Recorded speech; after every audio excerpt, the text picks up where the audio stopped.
નમસ્કાર દર્શક મિત્રો, હોટલાઇન ન્યૂઝમાં આપનું સ્વાગત છે।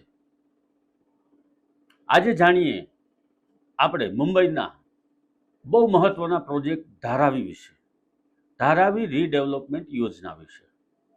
ધારાવીના ઉપરના માળના રહેવાસીઓ માટે જોપુ યોજનામાં રાહત, આવો એની વિગતવાર ચર્ચા કરીએ અને શું નિર્ણય કરવામાં આવ્યો છે એની વિગતો મેળવીએ।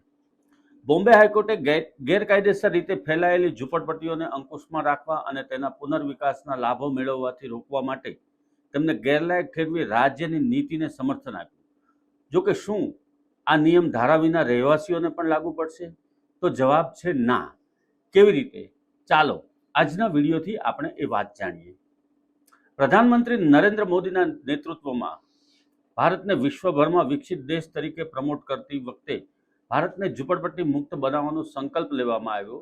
આ મિશનનો એક ભાગ મુખ્યમંત્રી દેવેન્દ્ર ફડણવીસના નેતૃત્વ હેઠળ રાજ્યના હાથ ધરવામાં આવેલા ઝૂંપડપટ્ટી મુક્ત મુંબઈ મિશન છે।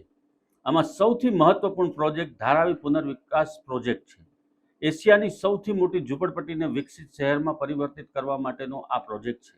આ પ્રોજેક્ટ અન્ય ઝૂંપડપટ્ટી પુનર્વિકાસ પ્રોજેક્ટથી ઘણી રીતે અલગ છે।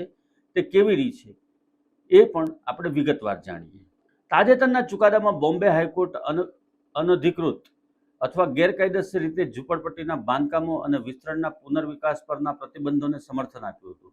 કોર્ટે રાજ્ય સરકારના 2018ના નિર્ણયને માન્ય રાખ્યો હતો કે જોપુ યોજનામાં ઉપરના માળનું પુનર્વિકાસના લાભાર્થી રહેશે નહીં। આ વખતે હાઈકોર્ટે મુખ્યત્વે ભાર મૂક્યો છે કે ઝૂંપડાઓનો ઉપરનો માળ જોખમી છે, તેથી તેમને પુનર્વિકાસ યોજનાઓ હેઠળ નિયમિત કરી શકાતા નથી। અનઅધિકૃત રીતે ઝૂંપડપટ્ટીઓના પુનર્વિકાસ પર પ્રતિબંધ યથાવત રહેશે। જોપી યોજનામાં ઉપરના માળના પુનર્વિકાસના લાભાર્થી નથી। કોર્ટે રાજ્ય સરકારની 2018ની નીતિને સમર્થન આપ્યું છે। ઝૂંપડાઓના ઉપરના માળ જોખમી છે, તેથી તેને નિયમિત કરવામાં આવશે નહીં। કોર્ટે પોતાના નિર્ણયમાં સ્પષ્ટ કર્યું કે 1 જાન્યુઆરી 2000 પહેલાના ફ્લેટ પુનર્વિકાસ માટે પાત્ર છે। જો જાન્યુઆરી 2000ની સમય મર્યાદા પછી વધારાના માળ ઉમેરવામાં આવે તો તે ફ્લેટ પુનર્વિકાસ માટે પાત્રતા રહેશે નહીં। અનઅધિકૃત બાંધકામોને રોકવા માટે આ નીતિ લાગુ કરવાનો સરકારનો અધિકાર છે। રાજ્ય સરકારની નીતિ અંગે કોર્ટના અવલોકન હતા કે જો ધારાવીના રહેવાસીઓ માટે રાહતની વાત એ છે કે રાજ્ય સરકારની આ નીતિ ધારાવીના ઉપરના માળે આવેલા ઘરોને લાગુ પડતી નથી। તે કેવી રીતે છે એ આનો પુરાવો શું છે? 4 ઓક્ટોબર 2024ના રોજ જારી કરાયેલા સરકારી નિર્ણય મુજબ ધારાવીમાં બધા રહેણાંક ઉપરના માળના ફ્લેટ ધારકો 15 નવેમ્બર 2022 સુધીમાં ભાડા પર ઘરો ખરીદી શકશે। આ યોજના હેઠળ ફ્લેટ ધારકોને મુંબઈની અંદર પરંતુ ધારાવીથી 10 કિલોમીટરની ત્રિજ્યામાં 25 વર્ષ માટે નજીવા ભાડે દરે 300 ચોરસ ફૂટનું ઘર મળશે। 25 વર્ષ પછી આ ભાડૂતો ઘરના માલિક બનશે। એટલું જ નહીં, આ નીતિ ધારાવીના રહેવાસીઓ માટે પણ સુગમતા ધરાવે છે, જેનાથી રહેવાસીઓ 25 વર્ષના સમયગાળામાં ગમે ત્યારે એકમ રકમ ભાડું ચૂકવી અને ઘરના માલિક બની શકે છે। नाम है लक्ष्मी, मैं अन्ना नगर नित्यानंद चाल में रहती हूँ धारावी में, और ऊपर का पेपर मैंने दिया हूँ और सर्वे करने के लिए उसमें मैं खुश हूँ। माला दे रहे तो मैं सबके लिए अभिमान करती हूँ, आभार मानती हूँ। नमस्कार, मी धारावीकर।